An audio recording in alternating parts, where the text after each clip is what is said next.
Meus queridos irmãos, eu quero desafiá-los nessa manhã a junto comigo estarem vivendo uma experiência singular, que é o conhecimento do nosso Deus. Por que que eu quero tratar desse assunto com os irmãos? Eu quero tratar desse assunto com os irmãos porque esse assunto ele é central na nossa fé e no nosso lidar com os desafios que nós estamos passando por ele nesses dias.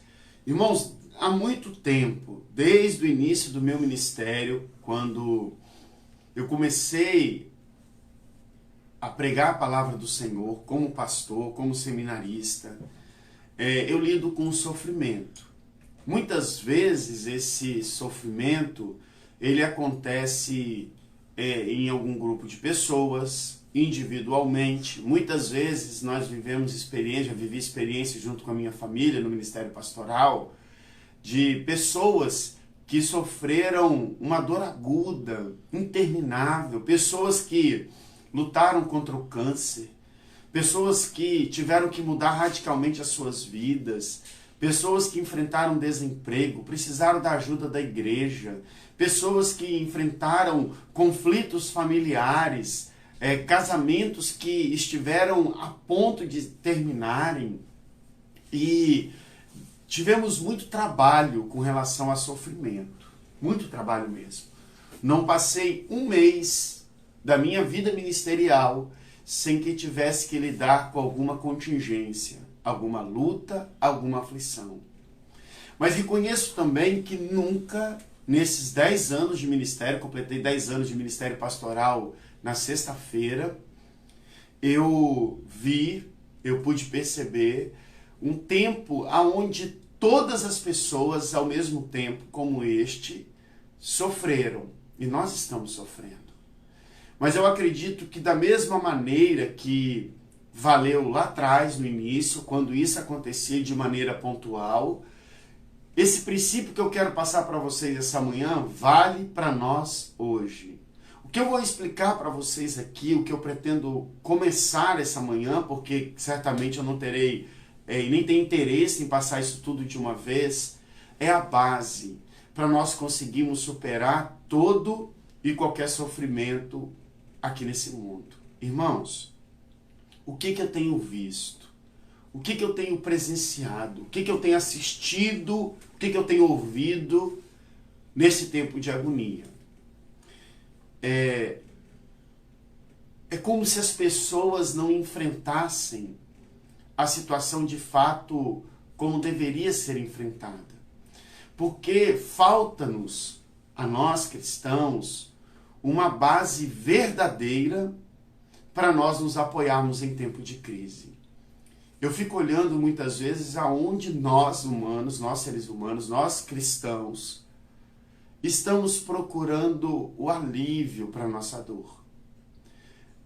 Existem muitas mensagens que estão sendo transmitidas nesses dias que estão relacionadas à nossa própria vida. As pessoas, os terapeutas, os gurus aí dos ensinamentos, muitas vezes eles estão procurando fazer com que, conduzindo as pessoas para que encontrem as respostas para essa agonia, para essa dor, dentro de si mesmas. Muitas pessoas têm procurado fazer com que nós encontremos a segurança, a certeza dentro de nós. Outros estão colocando a esperança das pessoas, conduzindo as pessoas a terem esperança de que tudo isso vai passar e nós vamos ficar bem. Como se isso que nós estamos vivendo hoje não fosse trazer qualquer circunstância para as nossas vidas. E vai trazer qualquer resultado para a nossa vida. E não vai ser... Lógico que nós vamos aprender muito, nós vamos amadurecer muito, nós vamos aprender a dar valor a coisas que nós não dávamos valor antes dessa reclusão social. Nós vamos aprender a viver com menos coisas, porque nós estávamos tendo uma vida sobrecarregada, tanto de trabalho quanto de dinheiro, buscando dinheiro, e agora nós vamos aprender pela escassez, que é possível viver com menos e viver melhor. Mas essa crise vai trazer consequência para nós. Nós vamos perder, infelizmente, é possível, não é possível cravar o que vai acontecer, mas é possível deduzirmos que nós vamos perder amigos, conhecidos, pessoas que nós amamos, talvez percamos entes queridos nesse processo, talvez nós mesmos seremos vítima desse vírus. Mas pastor, essa mensagem é desesperadora. Depende do ponto de vista. Se eu estiver ensinando para você ter esperança, porque as circunstâncias vão mudar, e eu digo para você que isso pode não acontecer da maneira como você sonha, realmente é desesperador. Realmente essa mensagem é uma mensagem fatalista. Mas esse não é o meu objetivo aqui com você, através do estudo da Palavra de Deus, porque Deus não garantiu para nós que por nós sermos cristãos, nós estaríamos preservados dos males que a humanidade é acometido. Em diversos momentos da história bíblica, grandes homens e mulheres de Deus padeceram, apesar da fé que tinham, e muitos deles por causa da fé que tinham no Senhor. Então, em que nós podemos ancorar a nossa esperança? Porque é impossível, uma coisa eu tenho que concordar com todos aqueles que tentam trazer esperança, consolo para esse tempo difícil.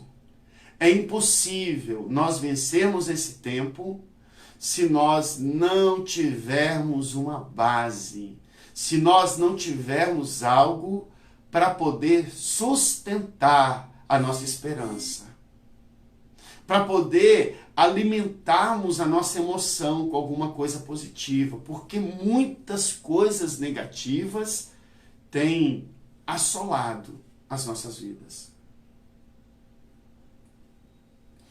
E eu quero levar você a pensar, não em mais uma alternativa para competir com esse mergulho no nosso ser interior, que nós somos capazes de superar, que nós vamos encontrar resposta dentro de nós, nem para competir com essa ideia de que nós podemos ter esperança porque essa crise vai passar.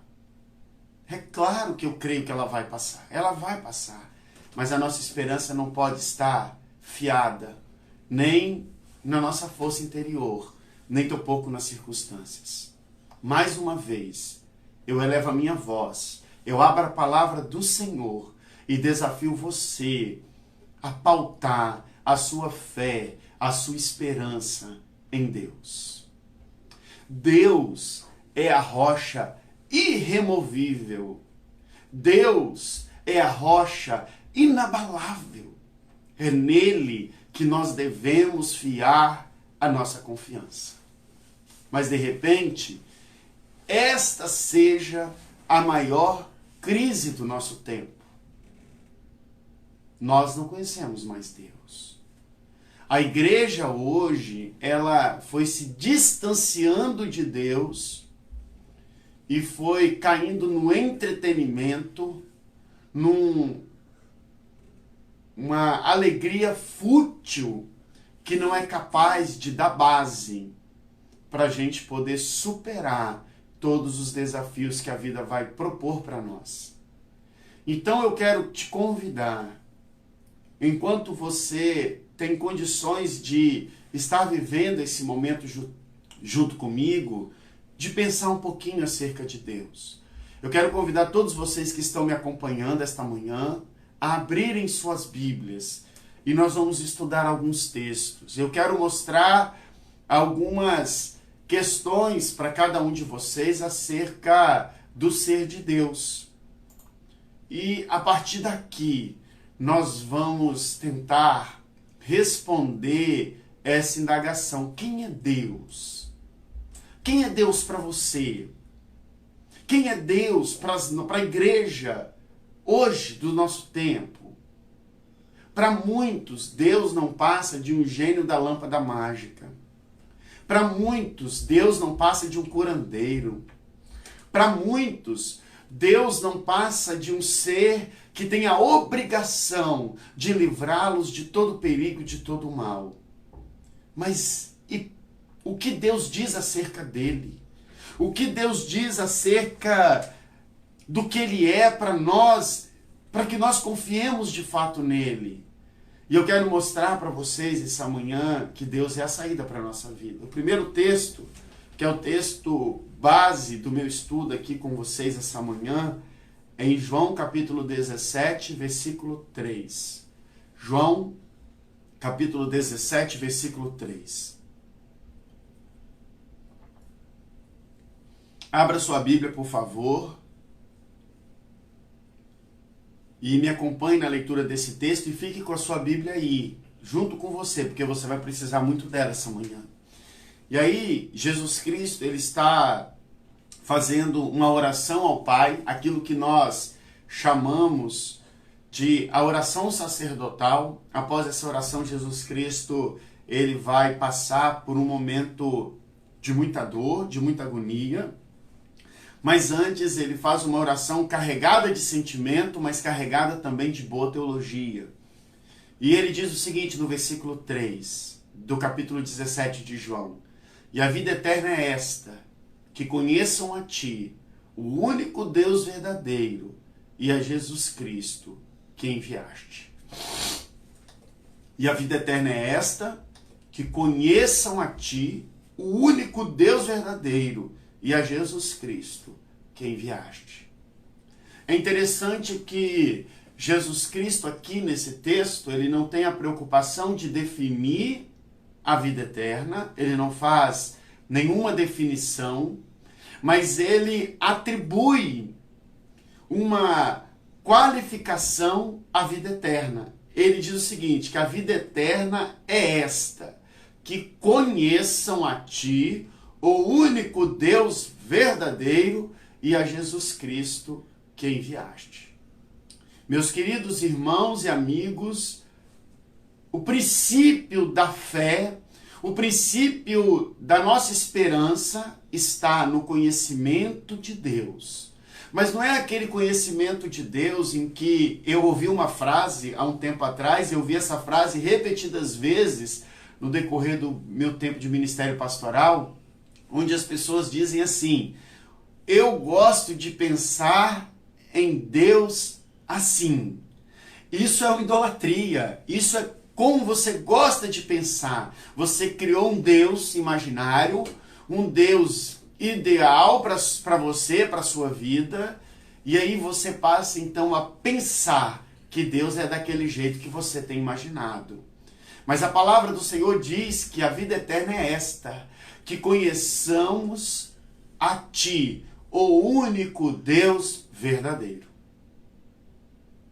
E vida eterna aqui, Jesus Cristo está falando de algo que é maior do que o nosso sofrimento, é maior do que o momento tempestuoso que nós estamos vivendo, é maior do que uma qualidade de vida momentânea, que de repente seja o maior dilema da nossa sociedade hoje. A nossa sociedade hoje, ela vive um Deus que resolva os seus problemas agora.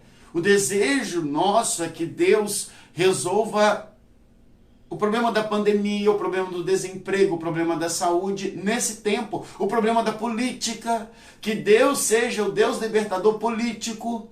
E aí nós apostamos as nossas fichas no presidente, seja A, B, C, não importa qual seja o presidente. E se nós puxarmos um paralelo com a palavra de Deus, nós vamos encontrar que este era o erro do judeu do primeiro século. Aquelas pessoas que aguardavam o Messias estavam aguardando um libertador terreno, como nós hoje estamos aguardando um libertador terreno. E vem o Senhor Jesus Cristo em sua oração sacerdotal e diz o seguinte: olha, a vida eterna não é aguardar um libertador político, não é aguardar um curandeiro, não é aguardar um Deus que vai nos livrar de todos os perigos e males que nós vamos enfrentar neste mundo. Jesus Cristo diz que a vida eterna é essa, que conheçamos a Ti, o único Deus verdadeiro. Nós podemos viver e devemos viver, meus queridos irmãos, o céu aqui na terra. E a vida eterna não começa quando nós fechamos os nossos olhos e somos recebidos na glória pelo Senhor. A vida eterna começa no momento que nós cremos em Jesus Cristo, nosso único e suficiente Salvador, e cremos no Deus único e verdadeiro. E aqui parte então todo o princípio que nós precisamos para a nossa vida. E eu quero dizer para vocês que, por natureza, nós não podemos definir Deus. Porque uma definição, ela vai delimitar, ela vai limitar e ela vai restringir. E é impossível que eu defina um ser como Deus. Então esse é o primeiro desafio da nossa fé. O primeiro desafio que nós temos no conhecimento de Deus é que Deus é um ser indefinido. Para nós, por mais que nós procuremos compreender a plenitude do ser de Deus, nós não conseguimos. Por ser infinito, Deus está além de qualquer definição e por essa razão, Ele não pode ser definido e Ele não é definido nas Escrituras. Você não vai encontrar nenhum texto que defina Deus. Nenhum texto que defina de maneira completa e exaustiva o ser de Deus. Nós não encontramos nas Escrituras um texto que traga a essência de Deus. Na verdade, o que nós encontramos nas Escrituras Sagradas é um compêndio de ensinamentos que nós vamos identificando quem é Deus. E essa não é uma tarefa fácil, essa é uma tarefa árdua. Não existe resposta simples para um ser complexo. Deus é um ser complexo. Nós batemos na nossa limitação cognitiva, nós batemos na limitação intelectual, nós batemos na limitação temporal, nós batemos na limitação física. Nós temos vários limites que nos impedem de conhecer de fato Deus. Aí sabe o que as pessoas têm feito? As pessoas têm abandonado o conhecimento de Deus. Meus irmãos, quanto mais eu ouço e vejo as tentativas das pessoas, esse momento de transmissão de culto tem me dado a oportunidade preciosa de avaliar o que nós temos ouvido, o que nós temos pregado. E é desesperador como a igreja de hoje tem se afastado do verdadeiro conhecimento de Deus.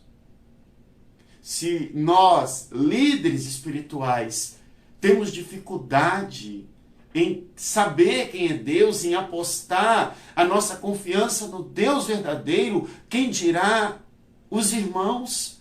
E a igreja de hoje tem estado à deriva. E nós pensamos que no tempo de crise nós não podemos trazer ensinamentos bíblicos profundos porque as pessoas precisam de consolo. Uai! Mas o consolo está dentro da palavra de Deus, o consolo está na verdade absoluta, que Deus é Deus e Ele é o rochedo da nossa fé. Então como nós podemos conhecer Deus? Como nós podemos identificar Deus?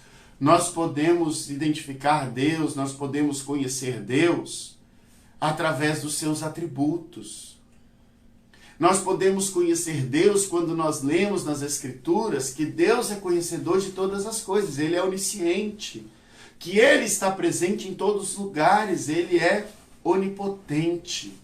Quando nós reconhecemos Ele é onipresente. Quando nós reconhecemos que todas as coisas estão sob seu domínio, sob seu poder, porque Ele é onipotente. Quando nós reconhecemos que todas as coisas que acontecem nesse mundo são de acordo com a sua vontade, porque Deus é soberano e nenhum dos seus planos podem ser frustrados. Eu conheço Deus quando eu olho para o profeta Isaías e o profeta Isaías diz: Santo, Santo, Santo é o Senhor dos exércitos. Quando os anjos conclamam a santidade de Deus. Eu conheço Deus quando eu abro a minha Bíblia em 1 João e eu ouço o velho apóstolo dizendo que Deus é amor. Eu conheço Deus quando eu abro a minha Bíblia e o salmista diz que não há lugar nesse mundo para o qual eu possa me ausentar da presença de Deus, porque Deus está em todo lugar e Ele me cobre com seu amor, e Ele me abraça com sua graça. Quando eu abro os evangelhos e eu percebo que o Deus que eu sirvo é o Deus de toda graça. Quando eu olho para as Escrituras e eu percebo o Deus que eu sirvo, é o Deus na linguagem do apóstolo Paulo, que é o Deus fiel, o Deus leal, que ainda que nós o neguemos, Ele jamais nos negará, pois Ele é fiel e Ele não depende de nós para cumprir os seus planos e os seus propósitos.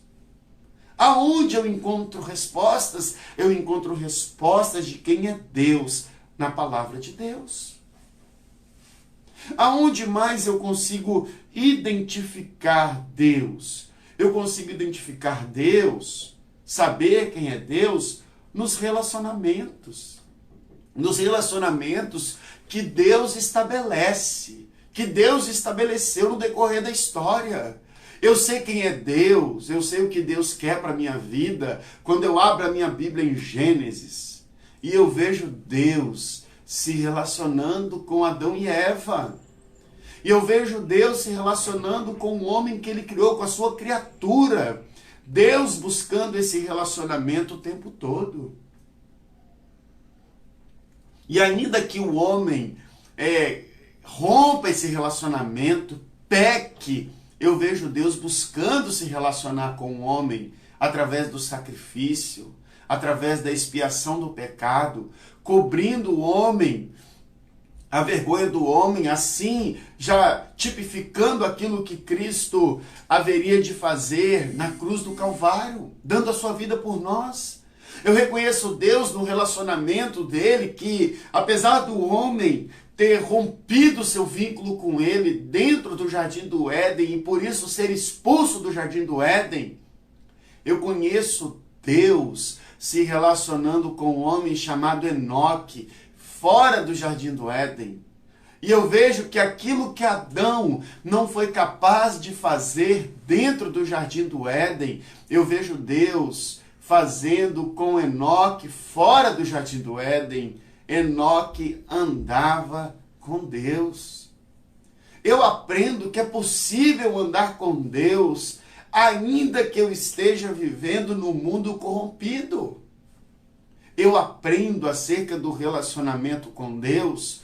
Quando eu olho para a minha Bíblia, eu encontro um homem chamado Noé, que não era um homem perfeito, mas que achou graça diante de Deus, o qual Deus, através da fragilidade daquele homem, mostrou o seu plano redentor e usou aquele homem poderosamente. Deus é o Deus que se relaciona conosco em meio à nossa fragilidade e nos usa poderosamente. Eu sei quem é Deus através do relacionamento que Ele estabeleceu com Abraão, aonde Ele fala que Ele é o Deus de Abraão. Eu vejo Deus no relacionamento estabelecido com Isaac. Eu vejo Deus através do relacionamento estabelecido com Jacó. Ele é o Deus de Abraão, de Isaac, de Jacó. Ele é o meu Deus, Ele é o Deus do relacionamento. Eu vejo Deus, que é o Deus que levanta homens para serem libertadores. Homens como foram Moisés, homens como foram os juízes, homens como foi Samuel, homens de Deus, homens que viveram experiências que só foram possíveis porque Deus estava com eles, como foi o caso de Daniel, como foi o caso de Jó, que Deus usou do seu relacionamento com Jó para testar a sua fé até o limite dela. Eu vejo Deus num relacionamento estabelecido com um homem como Mateus, um coletor de impostos, um publicano, um homem que vivia à margem da sociedade. Eu vejo Deus no estabelecimento de um relacionamento com um assassino, com um homem libertino, com um homem que perseguia o próprio Deus como Saulo de Tarso. Esse é Deus. O Deus que está revelado aqui nas Escrituras Sagradas. Mas eu conheço Deus também através dos nomes que o seu povo identificou ele. É interessante que no decorrer da história da Bíblia, o povo de Deus deu nomes a Deus, dizendo que através desses nomes reconhecia as características de Deus. E nós vemos Deus sendo chamado na Bíblia de Elohim, que significa seu poder e sua força, El Elyon, o Deus Altíssimo, El Olam, eterno Deus, El Roi, o Deus que vê, El Shaddai, o Deus Todo-Poderoso, Adonai, o Senhor dos Exércitos, ou seja, o senhorio de Deus, Yahvé, que é o nome todo-poderoso de Deus, é o tetragrama sagrado, o nome pelo qual Deus desejava ser identificado. Nós vemos Deus sendo chamado de Jeová Jireh, o Senhor proverá.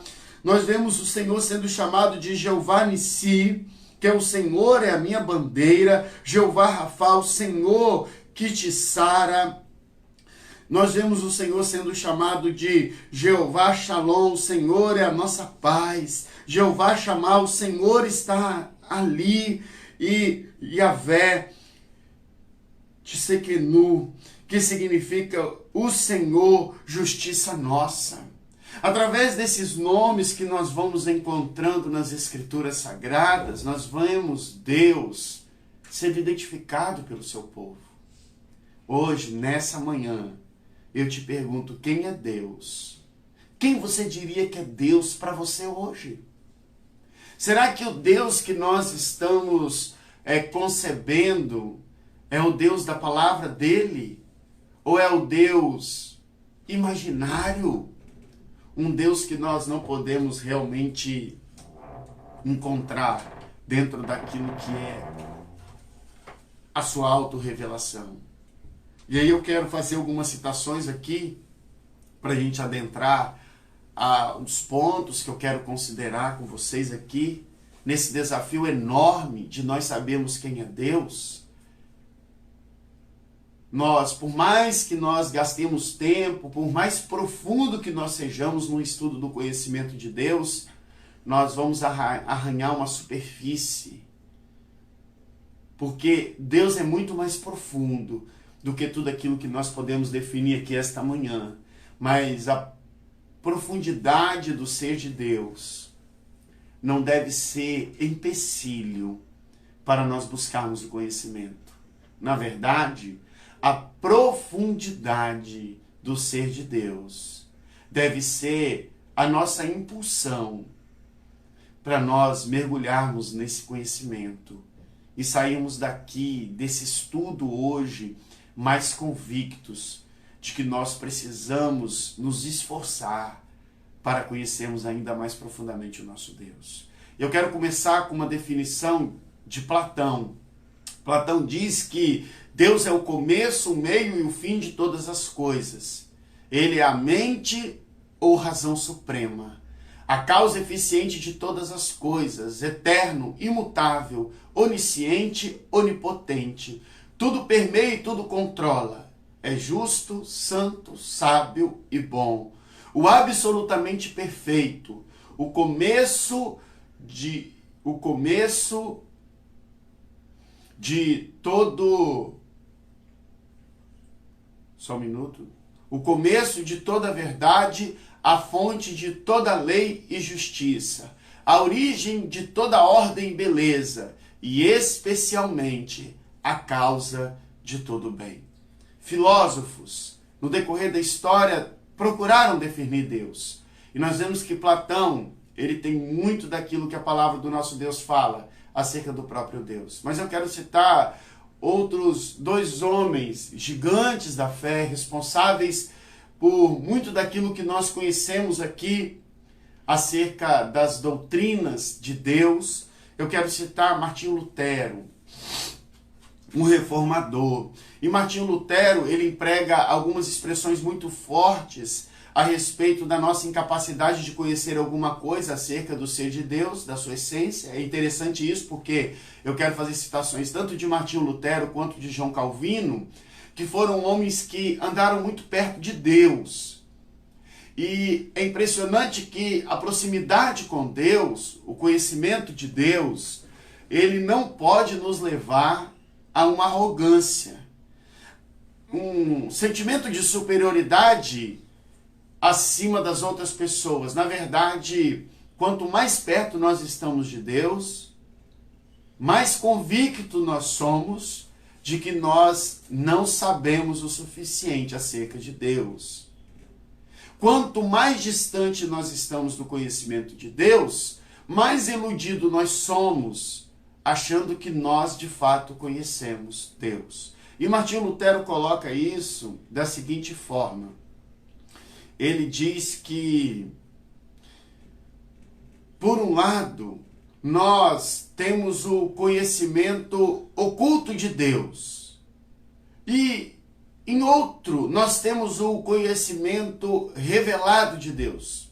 Martinho Lutero faz uma distinção do conhecimento oculto de Deus e do conhecimento revelado de Deus. Mas ele afirma que o conhecimento revelado de Deus, nós somente o conhecemos em seu ocultamento. Ou seja, Lutero quer dizer que mesmo em sua revelação, Deus não se manifestou inteiramente como ele é essencialmente. Mas, quanto à sua essência, ele continua encoberto por impenetrável escuridão. O que Martinho Lutero quer dizer? Martinho Lutero quer dizer para nós que nós só conhecemos a Deus na medida em que Deus entra em uma relação conosco. O que nós podemos conhecer de Deus, essa resposta, quem é Deus, ela só é possível dentro daquilo que Deus deseja se dar a conhecer. O nosso conhecimento de Deus, ele depende sim do nosso empenho, mas esse conhecimento de Deus, ele se limita a tudo aquilo que Deus se revela a nós. E aí, Calvino, juntamente com Platão e Lutero, ele diz que a essência divina, ela é incompreensível. Ele sustenta que Deus, nas profundezas do seu ser, está fora de alcance. Quanto mais meditamos na natureza divina, mais ficamos cheios de admiração e respeito por ele. Portanto, todo homem deveria ansiar por conhecer a Deus, pois isso é o que caracteriza a verdadeira natureza do homem, que não pode viver alheio a Deus e separado dele. Então você que está comigo aqui essa manhã, nós que estamos estudando a palavra do Senhor hoje, nesse dia, nós precisamos entender que é impossível nós vivermos alheios a Deus. Nós não podemos viver a nossa vida sem o conhecimento de Deus. No entanto, mesmo conhecendo Deus, nós não podemos compreender o seu ser interior, pois a sua natureza é muito diferente da nossa e muito mais complexa. Então, por causa da complexidade de Deus, por causa da infinitude de Deus, por causa da magnitude desse Deus, nós não podemos compreender a sua plenitude. E entre os seres humanos e Deus, há uma enorme distância. A distância do finito para o infinito, do tempo para a eternidade, entre o nada e o tudo. É assim que nós precisamos entender o distanciamento de nós para o nosso Deus. Portanto, o nosso conhecimento de Deus não advém da nossa própria pesquisa ou capacidade inerente de conhecê-lo. Se Deus não tivesse se revelado a nós de maneira ordinária e extraordinária, não saberíamos que grande Deus temos, e nem da distância que há entre nós e Ele. E esse ponto é importantíssimo para nós. Esse ponto que nós podemos compreender da distância de Deus não é motivo para nós nos fragilizarmos. É o contrário. Irmãos, nós jamais vamos buscar ajuda em alguém igual ou inferior a nós. Todas as vezes que nós passamos por lutas e dificuldades, o nosso refúgio está em algum ser, ou em alguma pessoa, ou em alguma circunstância que tem mais força ou que está mais preparado que nós para enfrentar aquela contingência.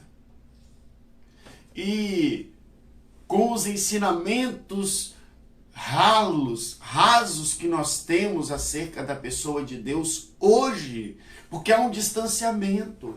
As pessoas estão se distanciando do conhecimento de Deus, pensando que seus próprios conselhos são mais eficazes do que o ser de Deus. Esse esvaziamento do conhecimento de Deus está gerando desespero na sociedade cristã, está gerando desespero no mundo. A igreja de hoje já não tem mais respostas. E o que as pessoas têm feito agora? Muitas pessoas se levantam num tempo de calamidade como a nossa e saem em defesa de Deus. E muitas teologias humanistas erradas são concebidas nesse tempo. E nós, que nós faremos então? Como nós podemos saber quem é Deus? Nós podemos saber quem é Deus olhando para a palavra dele. Permitamos que Deus nos ensine quem ele é através da sua palavra. A melhor resposta para os nossos dias hoje é permitirmos que Deus nos diga quem de fato ele é. E através do ensinamento da própria palavra de Deus, nós vamos descansar no ser de Deus e no conhecimento que nós temos acerca desse Deus. E eu quero colocar aqui essa manhã para os irmãos a dificuldade que nós temos de compreender Deus. Por que Deus, ele é tão incompreensível? Por que é difícil compreender Deus? Eu quero mostrar para vocês hoje, e agora mais rápido, porque toda essa introdução, ela serviu para calçar aquilo que eu preciso dizer sobre a essência de Deus e sobre a dificuldade que nós temos de compreender Deus. E esse assunto, ele vai mostrar para nós, quando eu digo para vocês que Deus ele é incompreensível pelos homens, incompreensível, eu quero motivar você, nesse momento, a se aprofundar no conhecimento de Deus e tentar entender por que nós temos preguiça de estudar a natureza de Deus, por que nós temos preguiça de estudar a palavra de Deus, porque é um desafio muito grande. Mas essa dificuldade, a partir de hoje, eu espero que seja minada da sua vida. Não a dificuldade seja minada, mas os empecilhos que nós colocamos para tentar mergulhar na imensidão do conhecimento de Deus. Por que então nós temos tido essa dificuldade em compreender a essência de Deus? Primeiro, eu quero destacar que Deus ele é incompreensível pelo que ele é. A natureza de Deus é infinitamente distinta da nossa, tanto quantitativa quanto qualitativamente. E isso gera em nós uma certa incompreensão. E o que as pessoas tentam fazer o tempo todo é a humanização do ser de Deus. O tempo todo as pessoas tentam dar sentimentos humanos à pessoa de Deus, tentam dar atitudes humanas ao ser de Deus para que Deus que nós cremos, ou o Deus que nós desejamos criar, ele seja mais compatível à nossa natureza. E Jó já identificou isso em Jó, e você pode abrir a sua Bíblia para conferir, por favor. Jó capítulo 36, versículo 26, ele diz o seguinte, e é interessante, né, citar Jó, muito bom citar Jó, porque Jó, ele está vivendo um tempo de angústia muito grande, um sofrimento muito grande, e se tem um livro da Bíblia que fala muito acerca do ser de Deus, da natureza de Deus e da ação de Deus, é o livro de Jó. Por quê? É no momento da nossa maior dor que nós concebemos, assim como uma mulher que está grávida para dar à luz, ela dá à luz em meio a muita dor, a nossa teologia, a teologia bíblica, ela nasce também nos tempos mais difíceis. É por isso que eu me sinto confortável em citar textos e assuntos teológicos nesse tempo, porque agora vai nascer uma concepção bíblica teológica muito eficaz para todos nós que estamos vivendo esse tempo desafiador. Jó 36, 26 diz o seguinte: Deus é grande e não podemos compreendê-lo. E diz mais, ninguém consegue contar os seus anos. Não há em nós a possibilidade de compreender o que está muito acima de nós. Não conseguimos compreender a grandeza de Deus porque o nosso conceito de grandeza está ligado à mensuralidade. Algo que nós não conseguimos mensurar, algo que nós não conseguimos medir, algo que nós não conseguimos compreender. É incompreensível para nós. E Deus é grande. Deus é um ser que nós não conseguimos contar os seus anos, ele é eterno. Então esse é o nosso primeiro desafio. Nós temos dificuldade em compreender Deus por quem ele é. Ele é grande e ele é quantitativamente imensurável. Segundo, Deus é incompreensível pelo que ele faz. E é possível que muitas pessoas não estejam compreendendo esse tempo porque pensam que Deus está alheio a tudo isso que está acontecendo. E esse é o maior engano que nós podemos ter nesse momento. Deus sabe o que está fazendo. Deus não está alheio. Deus não está alheio à situação política do nosso país. Deus não está alheio à situação política do mundo que nós vivemos. Deus não está alheio ao sofrimento que a raça humana está passando. Queridos, existe uma certeza. Quando nós nascemos nesse mundo, nós vamos morrer. Essa é a certeza que nós podemos ter. Só que desde o dia que nós nascemos, nós lutamos para que essa certeza não aconteça.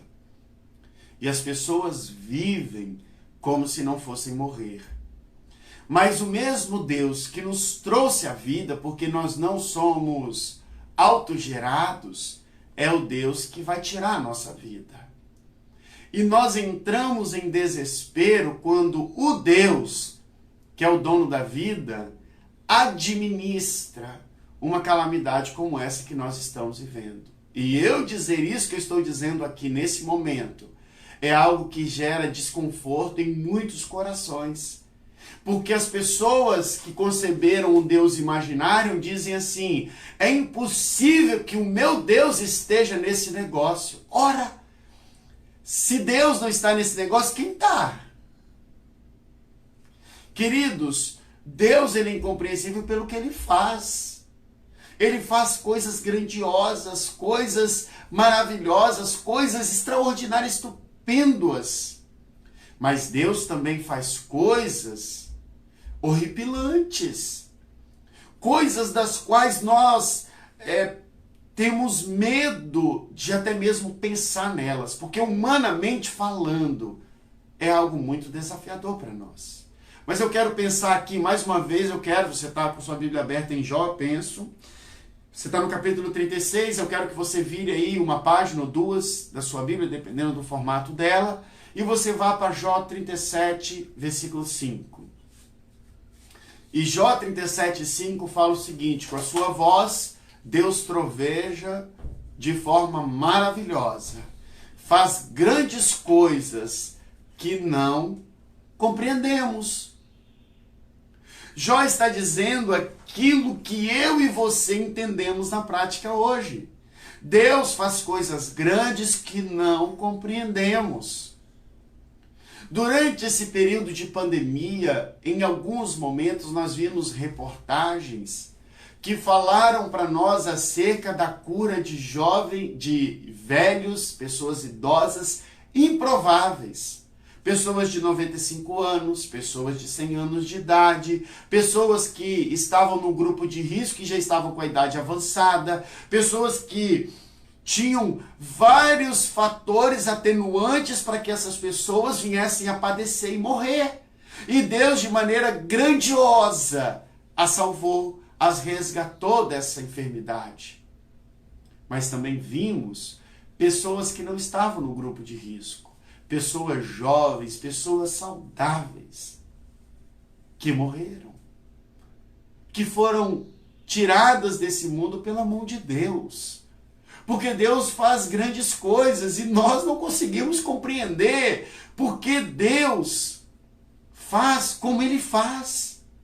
Não somente os grandes feitos de Deus o tornam incompreensível a nós, até mesmo o seu amor e a sua paz são incompreensíveis. É interessante que o apóstolo Paulo diz para nós que não apenas o ser de Deus, mas também as suas atitudes, elas causam em nós uma certa estranheza. Paulo, escrevendo aos Efésios, agora já no Novo Testamento, capítulo 3, versículo 19, ele diz o seguinte: assim, conhecer esse amor de Cristo, que excede todo entendimento. Nós não entendemos o amor de Cristo, nós não entendemos o amor de Cristo por nós, porque que Cristo escolheu nos amar, nós não entendemos porque Cristo escolheu amar determinadas pessoas, nós não conseguimos compreender porque Cristo escolheu amar os nossos inimigos, nós não conseguimos entender porque Cristo escolheu amar os seus próprios inimigos. Paulo fala ainda que a paz de Deus, em Efésios capítulo 4, versículo 7, a paz de Deus que ultrapassa todo entendimento.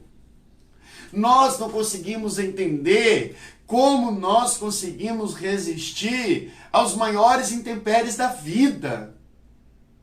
Nós não conseguimos entender como que em meio à dor aguda da perda de um pai, da perda de um filho, da perda de um amigo, nós conseguimos manter a paz. Porque essa paz de Deus que nós sentimos nos momentos mais difíceis, ela excede o nosso entendimento. É por isso que Deus é incompreensível no que Ele faz. Tanto naquilo que nós consideramos o maior desastre, como naquilo que nós compreendemos ser o maior benefício de Deus para as nossas vidas.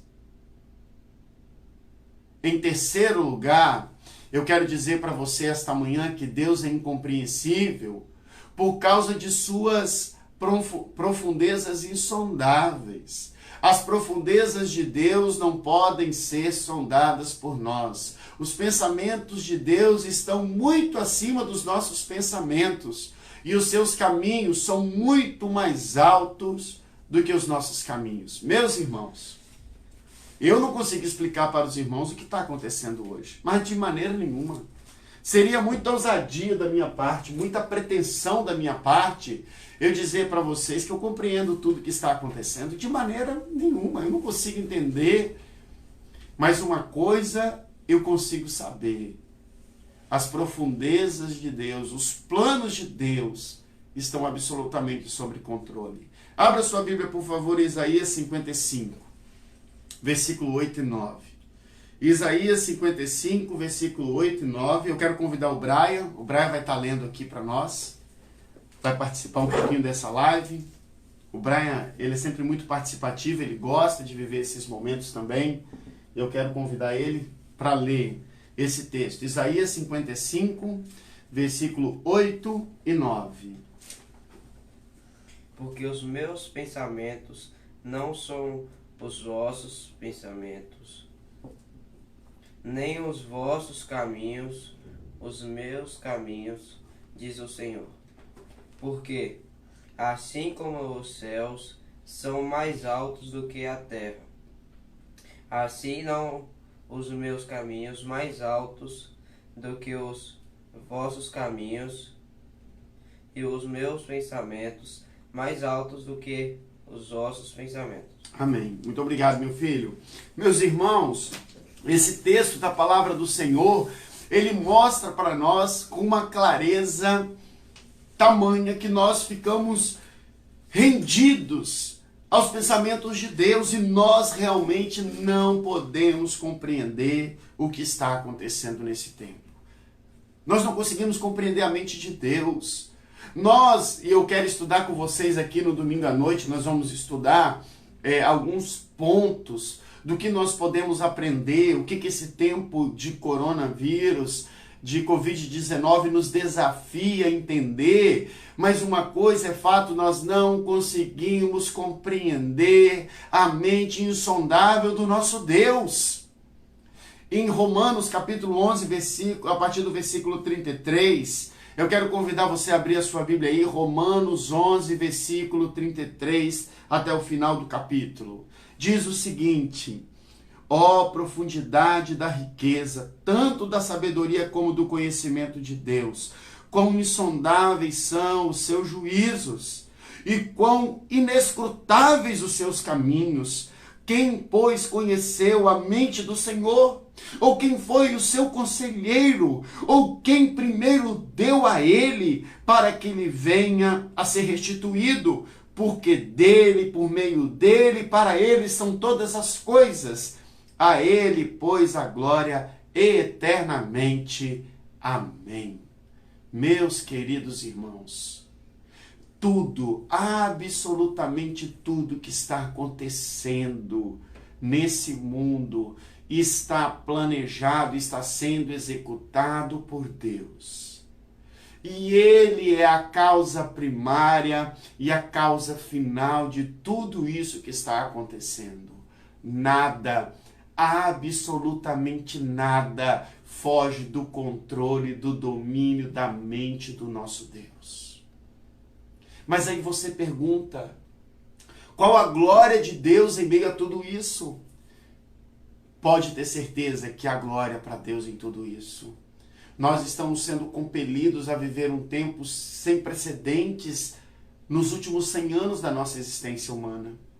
E com certeza nós estaremos aprendendo muito acerca do ser de Deus. Nenhum homem pode penetrar as profundezas de Deus. Elas são conhecidas somente pelo Espírito que a todas as coisas perscruta. Em Isaías ainda tem um texto, Isaías 40, versículo 28, que nos ensina um pouco mais acerca dessa verdade. Isaías 40, versículo 28, diz o seguinte: não sabes, não ouvistes que o eterno Deus, o Senhor, o Criador dos fins da terra, nem se cansa, nem se fadiga, não se pode esquadrinhar o seu entendimento. Nós não podemos esquadrinhar o entendimento do Senhor. Nós não podemos medir o conhecimento do Senhor. Ele conhece e sonda todas as coisas.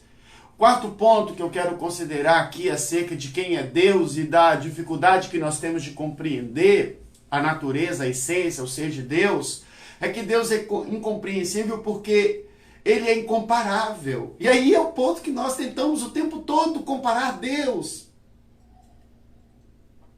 Nós imaginamos coisas, situações, o que nós faríamos, o que nós pensamos, queremos medir Deus, o amor de Deus com o nosso amor. E aí as pessoas entram em parafuso, em colapso nos seus pensamentos acerca de Deus, e elas pensam assim, como que pode um Deus amoroso permitir tanto sofrimento? Nós pensamos isso, e olha que nós somos egoístas, nós pensamos isso e não paramos para pensar que nós não amamos como Deus ama. O amor de Deus é eterno, é gracioso, é ilimitado, é incondicional.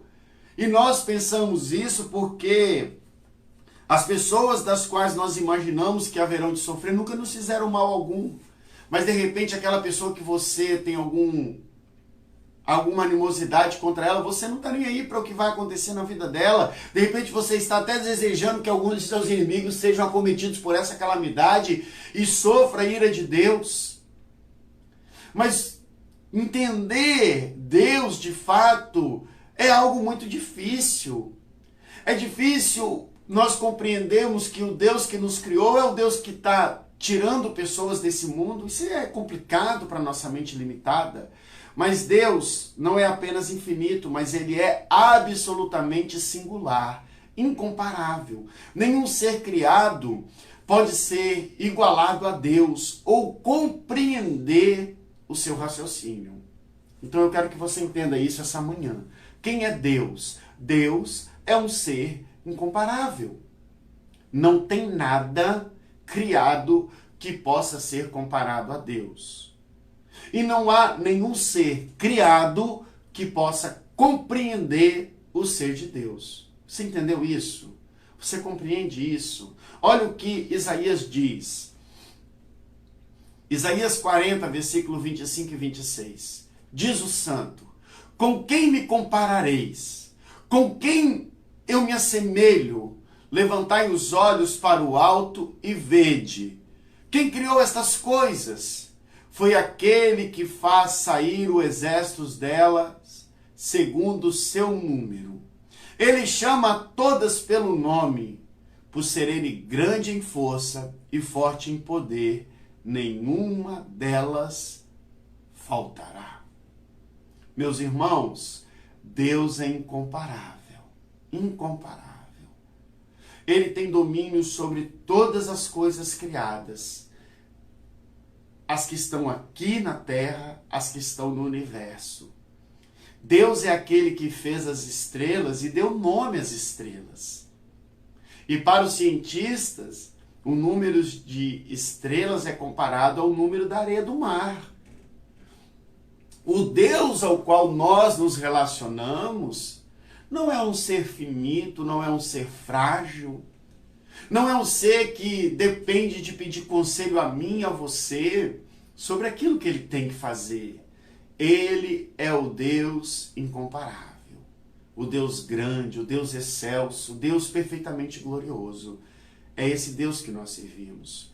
Em quinto lugar, Deus é incomparável por estar além dos limites espaciais e temporais. Ainda no capítulo 40 de Isaías, eu quero mostrar para vocês o que o profeta diz. Ele diz o seguinte, Isaías 40, versículo 12. Quem mediu as águas com a concha da mão? Quem mediu a extensão dos céus com o palmo? Quem recolheu o pó da terra numa medida e pesou os montes com pesos e as colinas em balanças? Meus irmãos, aqui o profeta está usando de uma linguagem para poder mostrar a grandeza desse Deus. Ele é tão grande que todo o universo, que é considerado como infinito pelos estudiosos, cabe na palma de suas mãos, e tudo tão pequenino se comparado com o Criador. O nosso Deus, ele está fora de todos os limites, é por isso que ele faz tudo como lhe apraz. O nosso Deus é imensurável. Em sexto lugar, Deus é incompreensível por ser ele o único Deus, que é o que nós ouvimos da boca do Senhor Jesus Cristo em João capítulo 17, versículo 3. E esta é a vida eterna, que conheçamos o único Deus verdadeiro. Depois de ter mostrado todas as suas maravilhas a Moisés e ao povo, Deus aproximou-se de Moisés e lhe disse, eu quero convidar você para conferir comigo no texto da palavra do Senhor, Deuteronômio capítulo 4, 2 versículos de Deuteronômio capítulo 4, versículo 35 e versículo 39. Ele diz o seguinte, e isso vos foi mostrado para que soubesseis que o Senhor é Deus, não há outro senão Ele. Versículo 39, por isso hoje deveis saber e considerar no coração que só o Senhor é Deus, em cima no céu e embaixo na terra, não há nenhum outro. Sabe por que que é difícil nós compreendermos Deus? Porque nós não podemos compreender Deus, comparar Deus com nada. Deus é incomparável, Ele é único, Ele é singular. E nós conseguimos comparar, nós conseguimos mensurar coisas das quais nós podemos comparar. Nós sabemos o que é belo porque existe o que é feio. Nós sabemos o que é ruim porque nós aprendemos o que é bom. Eu acho interessante algo que acontece com as crianças. E quando as crianças nascem, elas se alimentam do leite materno até elas provarem predominantemente, até elas provarem alguma comida que tenha sabor, que tenha um gosto diferente. Quando elas se alimentam, muitas dessas crianças, no sentido natural, no prazer da alimentação, é lógico que o peito ele traz materno, ele traz muitos outros significados para a criança, e muitas continuam mamando não por a questão do sabor do leite, mas por uma questão da afetividade, da dependência, do vínculo materno. Mas normalmente elas se distanciam, elas rejeitam o peito porque elas entenderam que a comida tem um sabor diferente, é melhor para elas, o doce e por aí vai. Nós vamos aprendendo no decorrer da nossa vida que existem coisas melhores, relacionamentos, amigos melhores, porque aparecem outros que têm características diferentes. Mas em se tratando de Deus, nós não podemos comparar Deus com nada, porque Deus é um ser singular. E ele mostrou, disse isso para Moisés e ensina isso para cada um de nós também. A penúltima característica do ser de Deus, que é incompreensível para nós, é porque ele é inominável. Não há nenhum nome que expresse o que Deus é. Todos os nomes que as Escrituras dão a Deus não são suficientes para nos fazer compreender Deus. A sua essência não pode ser descoberta pelos seus nomes. Deus possui uma enorme variedade de nomes, justamente porque cada um deles reflete algo que ele é. Mesmo assim, tudo que é dito sobre Deus não exaure o que ele é na essência. Se eu juntar todos esses nomes que lá no início eu citei para vocês, se eu juntar tudo aquilo que a Bíblia diz acerca de Deus, ainda assim não compreende todo ser de Deus. Ele é inominável. Nós não conseguimos dizer o que Deus é para nós. Então nós não conseguimos compreender a plenitude desse Deus. Mas eu quero terminar essa definição da incompreensibilidade de Deus dizendo para vocês que Deus, ele é incompreensível porque ele é inacessível. Ele é um Deus inacessível. Como assim inacessível? O apóstolo Paulo expressa o que eu quero dizer para vocês aqui. Na verdade, o que eu estou dizendo é o que o apóstolo Paulo, inspirado pelo Espírito Santo de Deus, expressou em 1 Timóteo capítulo 6, versículo 16. Ele diz o seguinte, 1 Timóteo 6,16: o que possui, ele somente a imortalidade e habita em luz inacessível, a quem nenhum dos homens viu, nem pode ver. A ele sejam a honra e poder eterno. Amém. O apóstolo Paulo então diz sobre Deus o seguinte, que habita em luz inacessível, a quem nenhum dos homens viu, nem pode ver. Nenhum homem pode aproximar-se de Deus, mesmo no estado de glória que vier a ter quando da consumação final da nossa salvação. O ser todo glorioso não pode ser confrontado, nem visto pela criatura. Então, essa inacessibilidade de Deus, quando nós não podemos acessar Deus, Deus é um ser invisível, Deus é um ser que nós sabemos, nós podemos sentir a presença de Deus, nós podemos estudar acerca de Deus, mas nós não podemos ter acesso a Deus como nós temos acesso às pessoas. Isso nos bagunça um pouco a mente, isso impede que nós compreendamos Deus. Algo que me chamou muita atenção, logo que começou essa pandemia, e eu fui meio lerdo para começar as lives, começar a fazer essa interação visual com os irmãos, foi a necessidade que a igreja tem e os irmãos têm de ver o seu líder, de ver o pastor. Não é só da Congregação Batista de Planalto Serrano. Por que a maioria dos pastores, se não em sua totalidade, estão gravando vídeos, estão transmitindo? Estão fazendo isso porque entendem que as pessoas precisam ter essa acessibilidade. Nós queremos que o nosso líder seja acessível. Nós queremos ver quem nós amamos, nós queremos ver aquela pessoa que nos dá direção. E em se tratando de Deus, Deus é um ser que ele não é tangível.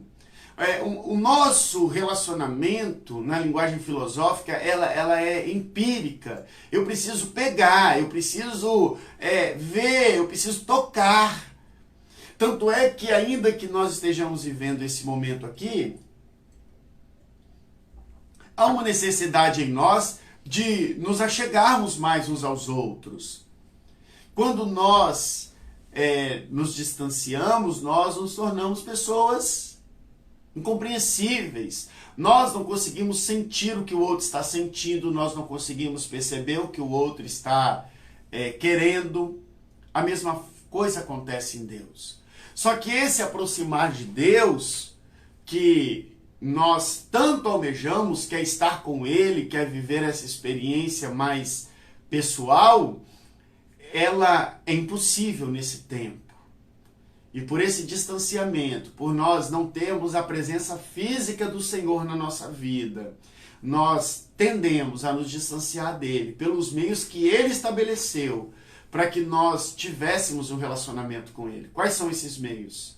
Leitura de Bíblia, oração, comunhão com os santos, através da comunhão, do memorial da ceia do Senhor. Quando nós nos distanciamos de Deus, por ele ser inacessível, nós perdemos a sensibilidade que Deus tudo vê, tudo sonda, que Deus, ele sabe o que passa na nossa mente, o que passa no nosso coração, ele sabe o que nós estamos fazendo em oculto. Essa distância de Deus, essa distância que fez com que Adão e Eva pecasse, que fez com que Deus se tornasse inacessível a eles em algum momento do dia, permitiu que eles se distanciassem de Deus, é a mesma que faz com que nós não compreendamos Deus e nos afastemos dele no decorrer da nossa caminhada cristã. Então, meu desafio para você nessa manhã, mostrando todos esses pontos de que nós temos dificuldade em compreender Deus, de incompreensão de Deus, é fazer com que você vença eles e você reconheça Deus na sua totalidade e saiba quem Deus é. E a minha conclusão aqui essa manhã, depois desses pontos, é mostrar para você quem Deus é. E eu quero terminar isso fazendo algumas citações bíblicas e atributos de Deus que nós encontramos dentro da palavra do Senhor. Tudo que eu vou citar aqui está escrito na palavra de Deus em João, capítulo 4, Neemias, capítulo 9, Apocalipse, capítulo 1, Isaías 48, Apocalipse, mais uma vez. Eu quero definir Deus para você. Quem é Deus? Deus é Espírito, em si e por si infinito. Em seu ser, glória, bem-aventurança e perfeição. Todo suficiente, eterno, imutável, insondável, onipresente, infinito em poder, sabedoria, santidade, justiça, misericórdia e clemência. Longânimo e cheio de bondade e verdade, em quem todas as coisas têm sua origem, sustentação e fim. Para eu ser ainda mais preciso, eu quero citar Êxodo 3,14. Disse Deus a Moisés: eu sou o que sou. Disse mais: assim dirás aos filhos de Israel: eu sou, me enviou a vós outros. Deus é. João 4,24. Deus é Espírito, e importa que os seus adoradores o adorem em espírito e em verdade. Deus é Espírito. 1 Timóteo 1,17. Ora, ao Rei dos séculos, imortal, invisível, ao único Deus, seja a honra e glória para todos sempre. Amém. Quero citar ainda 1 Crônicas, capítulo 29, versículo 11. Ó Senhor, tua é a grandeza, o poder, a glória, a vitória e a majestade, porque tudo quanto há no céu e na terra é teu. Ó Senhor, o reino é teu, e tu te exaltaste como chefe sobre todos. A esse Deus revelado nas Escrituras, seja dada a honra, a glória e o poder pelos séculos dos séculos. Amém. Quero convidar você nesse momento a curvar sua cabeça